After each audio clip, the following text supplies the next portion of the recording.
बिस्मिल्लाहिर्रहमानिर्रहीम। अस्सलाम वालेकुम वरहमतुल्लाहि वबरकातुहू। नाजरीन, आज जो हम आपके लिए नुस्खा लेके आए हैं वो है कमर दर्द का नुस्खा। मोरों के अगर गैप हो, मोरों में दर्द हो या पट्टों में दर्द हो या कंधों में दर्द हो, जिसे सर्विकल पेन भी कहते हैं, अगर कमर दर्द किसी किस्म का हो, कुबड़ापन हो, तो ये उसके लिए कमाल का नुस्खा है। इसको नुस्खे को आप बनाएं और इस्तेमाल करें, आप भूल जाएंगे कोई किसी हकीम का नुस्खा या कोई भी हकीम या कोई भी डॉक्टर आपको ऐसा नुस्खा नहीं देगा, क्योंकि ये दिल का राज होता है जो हम आपके सामने शेयर करते हैं। आप सबसे गुजारिश है कि हमारे चैनल को सब्सक्राइब करें, वीडियो को लाइक करें और नीचे कमेंट्स किया करें, इससे हमारी हौसला अफजाई होती है।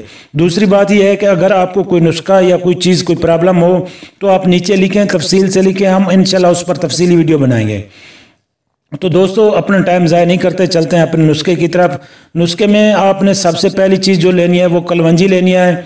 वज़न मैंने आपको बताना है कि 50 ग्राम आपने वज़न लेना है इसका। दूसरी चीज़ तुखम लेना है, ये कलवंजी का तुखम लेना है आपने। दूसरी चीज़ जो आपने लेनी है वो आपने मूसली सफ़ेद लेनी है। मूसली सफ़ेद आपने इंडिया वाली लेनी है, ये भी आपने 50 ग्राम लेना है। कुछ लोग ये कहते हैं ये मूसली सफ़ेद ठंडी है, नहीं, मूसली सफ़ेद में बहुत ताकत है, इसमें कैल्शियम है, विटामिन है, आयरन है, ये कमर दर्द के लिए बहुत ज़्यादा है। और ख़ास तौर पर उन लोगों के लिए जिनके अंदर जिमा की बहुत ज़्यादा हसरत होती है, ज़्यादा सेक्स करते हैं, जिनकी वजह से मादा ख़त्म हो जाता है और कमर दर्द शुरू हो जाती है। हैंड प्रैक्टिस वाले, मुश्तनी वाले, ये इसको लाजमी इस्तेमाल करें। इसमें जो अगली चीज़ है वो सुरंजा शीरी है। सुरंजा शीरी भी आपने 50 ग्राम लेना है। सुरंजा शीरी आपने 50 ग्राम लेना है, ये तो आप देख लें। अगली चीज़ जो है वो है असगंध नगोरी। असगंध ये ताकत के लिए बहुत ज़बरदस्त है, पट्टों के लिए बहुत आला है और मर्दाना कमज़ोरी के लिए भी कमाल की चीज़ है। अगली चीज़ जो है वो है साबित हल्दी। ये आपने साबित हल्दी लेनी है 50 ग्राम। ये आपने सब चीज़ों को लेकर बारीक पीस लेना है, अलग अलग पीसना है। अलग अलग पीस के इसमें कलवंजी भी पीसनी है आपने, सुरंजा शीरी भी, मूसली सफ़ेद भी पीसने है आपने। इनको पीस के आपने इसका चाहे तो आप माजून बना सकते हैं, चाहे तो आप वैसे भी इस्तेमाल कर सकते हैं बग़ैर किसी माजून के।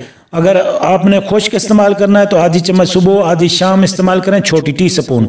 और ये नीम गर्म दूध से इस्तेमाल करनी है खाना खाने के तकरीबन 1.5 से 2 घंटे बाद। अगर आप माजून बनाना चाहते हैं तो इसमें हस्ब ज़रूरत शहद डालें, शहद डाल के इसको माजून बना लें। इसी तरीके से जिस तरीके से बाज़ार में आपने देखा होगा मिलते हैं, तो उस तरीके से आपने माजून बना लेना है। ना ज़्यादा गाढ़ा बनाना है, ना ज़्यादा पतला बनाना है। चीज़ें मैं लिख दूँगा, ये 4-5 चीज़ें हैं, इसमें आपने ये डालनी है। डाल के इसको जो ना आपने बारीक पीस के आपने इसका सफ़ो भी बनाना है और मजून भी बना सकते हैं, दोनों काम दे सकते हैं। दोस्तों, अगर आपको हमारी ये वीडियो पसंद है तो हमारे चैनल को सब्सक्राइब करें, वीडियो को लाइक करें और नीचे कमेंट्स करें। इंशाल्लाह हम इस पर तफसीली वीडियो बनाएंगे, जो भी आप लिखेंगे। हमें नेक्स्ट वीडियो तक इजाज़त दीजिए। अल्लाह हाफ़िज़।